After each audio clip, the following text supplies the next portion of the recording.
आमदार खासदार मंत्री हे आपले झाले पाहिजे, जे बी मोऱ्याचे झाले पाहिजे. त्यासाठी बहुजनांनी एक होऊन लढावे, कारण बाबासाहेबांनी सांगितलेलं आहे एकीचं बळ हे भरपूर आहे म्हणून. तरी पण मला सांगायचं आहे, माझा दुसरा नवीन विषय सादर करत आहे. बघा दादा एक मिनिट. या भारतामध्ये बाबासाहेबांना दिलेलं संविधान आहे 2 वर्ष 11 महिने 17 दिवस. या भारत देशाची राज्यघटना लिहिली आणि तुमच्या आमच्यासाठी या देशाला दान दिली म्हणून. अरे 150 बरस राज कर चले गए उसे इंग्लिस्तान कहता है. 150 बरस राज कर चले गए उसे इंग्लिस्तान कहता है.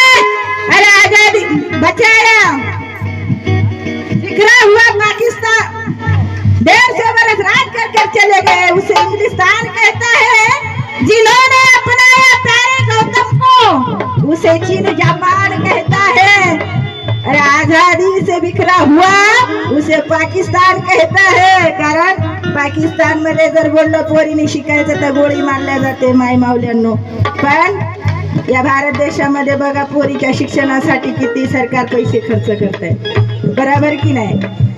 जगात प्रत्येक जगातल्या स्त्रियांना मतदानाच्या अधिकारासाठी आंदोलन करावं लागलं, परंतु असा एक भारत देश असा आहे की या भारत देशामध्ये महिलांना आंदोलन करण्याची गरज पडली नाही मतदानासाठी.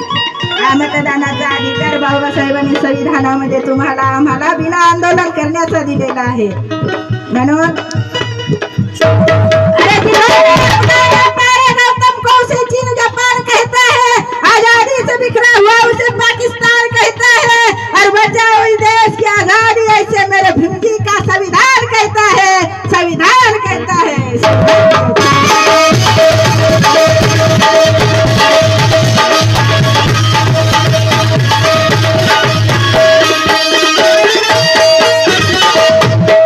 म्हणून या भारत देशावर कुणाचीही सत्ता असू द्या, कुणाचीही सत्ता असू द्या, परंतु आम्हाला त्या सत्ताधाऱ्यांना सांगायचं आहे. काय सांगायचं आहे? या ठिकाणी बघा खूप जबाबदार मंडळी एक कार्यक्रम बघण्यासाठी आलेली आहे.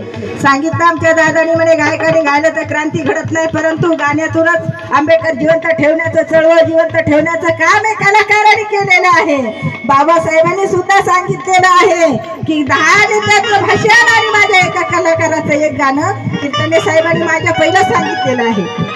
कारण कलाकार हा समाज घडवण्याचं काम करतो, समाज तोडण्याचं काम नाही करत बरं का. कलाकाराचं कामच असतं समाज घडवला पाहिजे, समाजाचं एकीकरण केलं पाहिजे. म्हणून या देशावर कुणाचीही सत्ता असो आम्हाला घेणं देणं नाही. भाजपची असो, काँग्रेसची असो, कुणाचीही असो. बघा सुंदरसा विषय आपल्या समोर सादर करणार आहे, लक्ष द्या.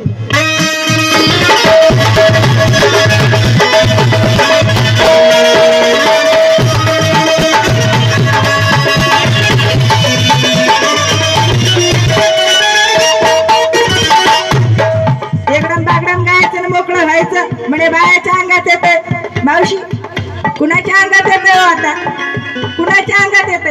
हे काही बाईच्या अंगात येत नाही. कीर्तने साहेब थांबले पुराव. आमचा समाज हा खूप सुधारित झालेला आहे. ते पहिले देव होते नव्हते ते आम्हाला माहिती नाही, परंतु आम्ही 1956 साली बुद्ध स्वीकारलेला आहे. म्हणून दगडाच्या देवाचं नातं आम्ही सोडलं आहे. या सगळे सांगतात सोडलं की नाही मावशी? तुमच्या घरात दगडाचे देव आहेत का? नाही ना, कुणाच्याच घरात भेटणार नाही. पण हे कोणत्या बाईच्या घरी जातात काय माहिती की त्यांना दगडाचे देव दिसतात. म्हणजे नाटीसाठी कुठे जातात एवढ्या महिन्यातून सांगा कुणाच्या घरात दगडाचे देव आहे का? पण हे कोणत्या बाईच्या घरी जातात यांनाच माहिती कोणत्या बाईच्या अंगात येते, कोणत्या दगडाचे देव बघतात. आम्ही दगडाच्या देवाचं नातं आम्ही सोडलं आहे, भगवान बुद्धाशी नातं आम्ही जोडलं आहे. बरोबर की नाही मावशी? कारण मी गीत गाताना सोंगढोंगाची भाषा करत नाही. कीर्तने साहेब हे सोंगढोंग मी एकटीनेच नाही, हे आमच्या सगळ्या महिलांनी 56 साली सोडला आहे. 56 साली सोडलाय. टाळ्या वाजवा, पैसे देऊ नका. सोडला की नाही तुम्ही 56 साली हे सोंगढोंग? सांगा यांना जरा दुसऱ्या वेळेस. अहो नाही, सगळ्यांनी सोडून दिलंय. एक अर्धी माहिती तुम्हालाच माहिती, तुम्ही कुठल्या बाईच्या घरी जाता अंगात येतं तर. आमच्या सगळ्या भगिनी सुधारलेल्या आहेत. मग मुंबईला आल्यावर माझ्या घरी येत, म्हणून मला त्या सत्ताधाऱ्यांना सांगायचं आहे. बघा काय सांगायचं आहे दादा.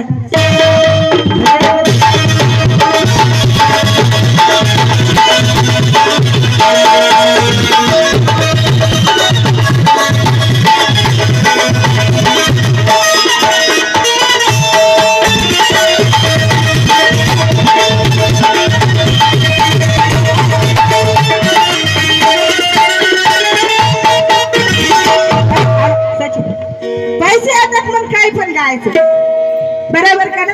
पैसे येतात मग अजूनच गायचं, थोडस अजूनच टाइमपास करायचा. पण तुम्हाला माहिती नाही बघा, मलाही पैसे देणारे आहेत, कारण मी काही त्यांची दुश्मन नाही. मला मुंबईवरून आमच्या दादाने घेऊन आलेत का ताई आमच्या गावात या म्हणून, बरोबर का ना. मोठे दाखवायला लागलेत, मला 2000 रुपये आले. अहो मेहनतीचा पैसा आहे, आम्ही पण मेहनत करतोय मग, बरोबर का नाही मावशी, बरोबर ना. काहीतरी आपल्यापासून शिकून घ्यायला पाहिजे, असं सांगितलं पाहिजे. खाली पैसे जमा करायचं काम. आणि म्हणे बाई खोटा इतिहास सांगते, खोटा इतिहास सांगते. किती किती शिक्षण झालंय तुमचं? 2री पास 3री नापास, बरोबर का? खोटा इतिहास कोण सांगणार काय? म्हणजे वाचून सांगते. माझ्या काय खोपडीत आहे, म्हणजे खोपडीत आणि माझ्या चोपडीत आहे. अहो बाबासाहेबांनी सांगितलंय की शिक्षण वाघिणीचं दूध आहे, बरोबर की नाही. म्हणजे मी वडाची साल पिंपळाला लावत नाही, खोपडीत ठेवून चोपडीत ठेवते आणि योग्य तेच गाते आणि जे पाहिजे तेच सांगते. म्हणून अरे भाजपची काँग्रेसची, कारण बघा मी सांगितलं की सत्ता कुणाची असू या देशात आम्हाला घेणं देणं नाही. त्या सत्ताधाऱ्यांना मला सांगायचं आहे. काय सांगायचं आहे? अरे भाजपची, अरे भाजपची काँग्रेसची असो की सत्ता मोदीची,